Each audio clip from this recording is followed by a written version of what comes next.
Welcome back to the Accessible Art History YouTube channel. This week's video is a part of a larger theme across all of our social media platforms, an examination of royal portraiture. It was a powerful tool in the regal arsenal and a truly fascinating subject. We're going to be discussing 5 motivations behind the creation of these works, so keep on watching to find out more. Perhaps the most common reason for the painting of a royal portrait is to serve as propaganda. By carefully curating an image with specific iconographic elements, rulers were able to portray themselves exactly as they wanted to be seen by their people. One of the best examples of this concept is this portrait of Napoleon by Jean-Auguste Dominique Ang. Painted in 1806, this work celebrates Napoleon's ascension to the imperial French throne. He had risen through both the political and military ranks, and eventually came to rule France starting in 1804. Napoleon is famous for expanding French territories across Europe and his codified law system. These efforts make him both celebrated and controversial. Napoleon instructed Ang to paint him wearing his coronation robes. In his hands he holds the scepter of Charlemagne and the hand of justice. On his head is the golden laurel wreath of a Roman emperor. Finally, at his feet, there is a rug bearing the image of the imperial Habsburg eagle. All of these details are deliberate choices. They show Napoleon as a successor to those once great empires, not by blood, but by his sweat and hard work. It gives a sense of legitimacy to a reign of a man who was not descended from kings, but from a small island of Corsica. This is an example of propaganda at its finest. Another reason for royal portrait creation was to flatter the ruler, and nobody was in need of that more than King Henry VIII of England. He ruled from 1509 to 1547. Besides having 6 wives, Henry VIII is most famous for breaking with the Roman Catholic Church and dissolving the English monasteries to fill his coffers. Today, he is remembered as a bit of a tyrant. However, from this portrait, we can tell that Henry didn't think of himself as a tyrant. Instead, he saw himself as a powerful ruler to be reckoned with. It was painted in either 1536 or 1537 by court painter Hans Holbein. Some art historians believe it was done for his palace of Whitehall to celebrate the birth of his son Edward. Henry stands with his feet apart and hands clenched at his side. His chest is slightly puffed out and his shoulders are squared. It is a stance meant to show the viewer that Henry had absolute power over his domain. This portrait shows him in a way that is stretching the truth, though. In 1536, Henry suffered a traumatic injury during a joust.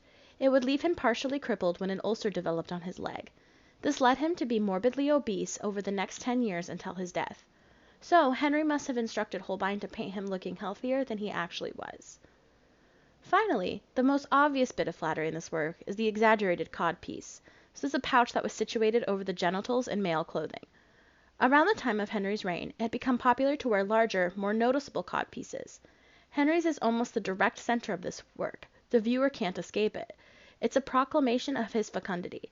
This is something that Henry was self-conscious about because he only had, at the time of this work, 2 children that survived infancy, and they were both girls. So, by emphasizing this part of his body, Henry was trying to show the succession crisis wasn't due to lack of trying or equipment. The next way that rulers utilized portraiture was to emphasize their connection to the divine. They believed that their status was divinely mandated, so they commissioned portraits to show their relationship and prove their personal piety. An example of this work is the Wilton diptych. It dates from the reign of English King Richard II. He came to the throne at the tender age of 10, and there was hope that he would be a great king like his grandfather, Edward III. Richard did help defuse the Peasants' Revolt of 1381, but that was pretty much the high point of his reign. Eventually, his courtiers became fed up with his circle of favorites and overthrew him.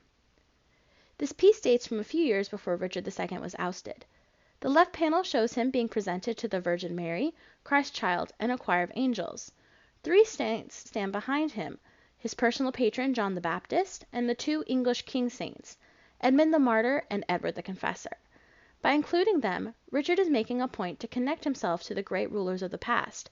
At this point in his life, he was pretty much universally hated. He was trying to remind people that he was part of this great line and that the divine approved of his rule.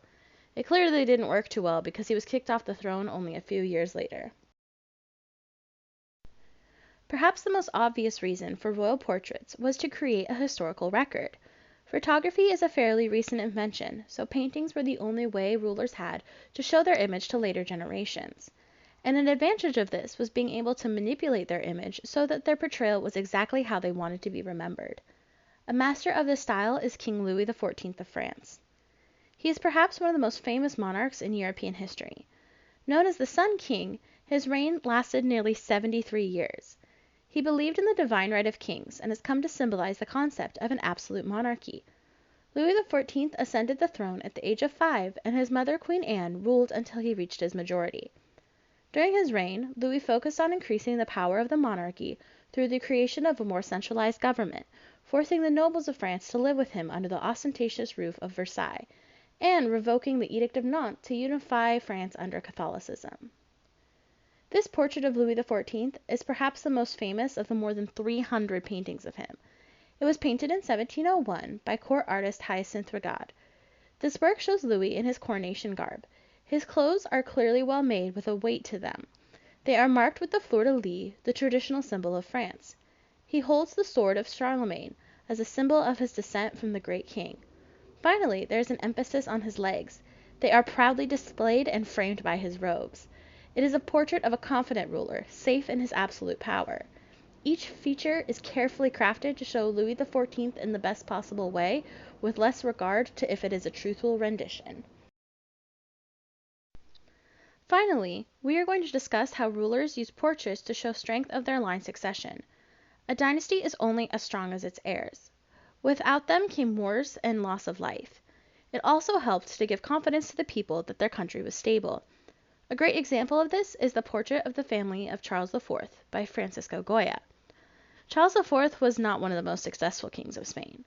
Although he was seen as generally kind, most records indicate that he was rather simple-minded. Also, it is well known that he far preferred to be outside hunting than locked in the palace ruling his country. In fact, he was so ineffective that Napoleon was able to invade the country and force both Charles and his son to abdicate, thus ending the Bourbon dynasty's rule. One way Charles IV did succeed was securing his line. He and his wife Queen Maria Louisa had 14 children. Between 1800 and 1801, he commissioned Francisco Goya to paint a portrait of his family. It was a PR attempt in order to give people confidence in their leader. The family is lined up in one of the palace's rooms. They are dressed in nice clothing, but nothing like the coronation robes we saw in previous works. In the left corner, we can even see Goya at work. Although this painting did get the point across about the royal succession, it wasn't popular with the people.